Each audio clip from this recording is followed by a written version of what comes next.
Oh my god, Ruth is Jesse Pinkman. How did I not see this before? We're almost there, man. I can't believe it's coming to an end. Stay tuned.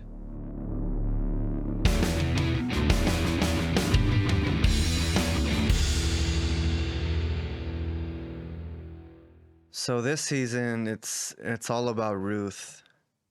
She was the main focal point. Yet another great season from Ozark. This is really a good show, and I'm really grateful for it. It fills that gap of Breaking Bad absence. I was more intrigued with Ruth's storyline in this season, with what she went through. We see that Darlene convinced her to play on her side and leave Marty's side. But we also get to see Marty, despite them not working together anymore, kind of acting like a father figure. I love that scene where they were just having a beer. He's like, can I have a drink with you? That was nice to see. That they still have mutual respect for each other. But he does warn them. They have a meeting with Ruth and Darlene, and Wyatt was there just because that's Darlene's boyfriend. But we do see Marty warning Darlene that if they don't stop selling heroin, the cartel is going to come after them, but they don't take it serious, which we'll come to see at the end that that was a big mistake. Javi, which is Navarro's nephew, he reminds me of Tuco, and I know I keep referencing Breaking Bad, but he acts on his emotions, and then him doing drugs doesn't help the matter either. He's educated, and he has that business look and talk. And you can see that Javi ruins the deal with the pharmacy that Marty and Wendy worked so hard to get. I enjoyed the scene where Ruth went to her customers to get that heroin back, all gangster. Thug life! And I really thought Marty was gonna kill the hitman for not being patient. But luckily it worked out and Marty didn't have to kill anyone or the hitman to kill Marty. And we see that Ruth wants to get out of Ozark and just start a new life, but she doesn't want to do it alone. She wants to take Wyatt with her. And we do see that by Wyatt being scared of Darlene and just her endless killings with that shotgun and him having to dig up a hole each time, it's like he falls out of love with Darlene. That he tells Ruth, yeah, let's do it. But he changes his mind and ends up marrying Darlene. Which sucks because I like Wyatt. Would have been good to see him have a happy life with Ruth. And Jonah, Marty's son, he plays on Ruth's team now and launders her money for her. And he just became a nuisance. Like, I don't know.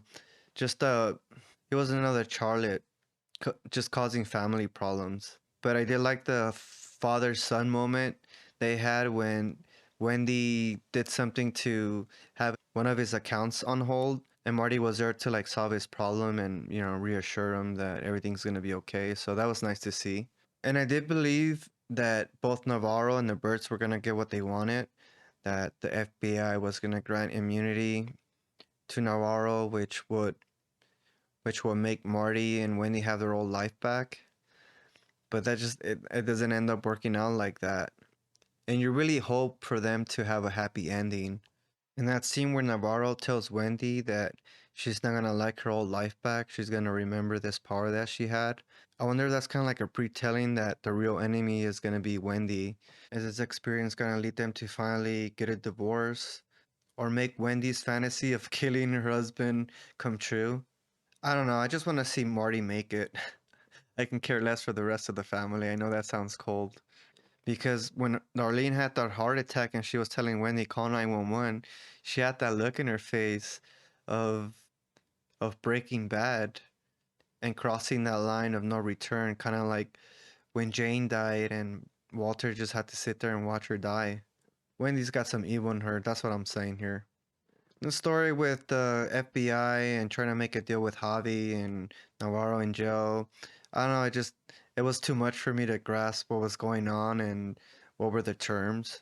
But basically the FBI is now offering Javi the same deal that they gave to Navarro, but instead of 5 years, it's 10 years of information of what goes on between the operations of the cartel.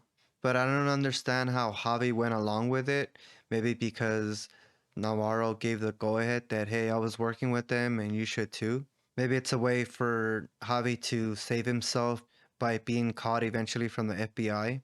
But that ending, that cliffhanger, Javi killing Darlene and Wyatt being there, you know he's gonna be killed, so there's no loose ends. And that was shocking to see. And when Ruth found out, like her last, I mean, she still has another cousin, but she really loved Wyatt. That it just broke her. And that scene where she's driving and she, you know, in silence she curses, kind of reminds me of Jesse Pinkman's last scene when he finally escapes his imprisonment, but where his scream is from joy, Ruth's scream is from anger. And it just made me make those two connections that, oh my God, Ruth is Jesse Pinkman. She's Marty's Jesse Pinkman. And just think about it, just the love that Marty has for her is the same love that Walter Wyatt had for Jesse, that he loved him like a son. I can't wait for part two. It's already here. So I'll be having that review for you guys. I wish I could review part two with a pace and not have to rush into it. But unfortunately, it came out on Netflix and all the episodes are there. So it's not like a normal TV show that comes out on TV and you have to wait a week, which makes you anticipate the next episode. Well, that's all I have for today's review. As always, let me know what you think below. Don't forget to like and subscribe, and I'll see you on the next one. Thank you for watching.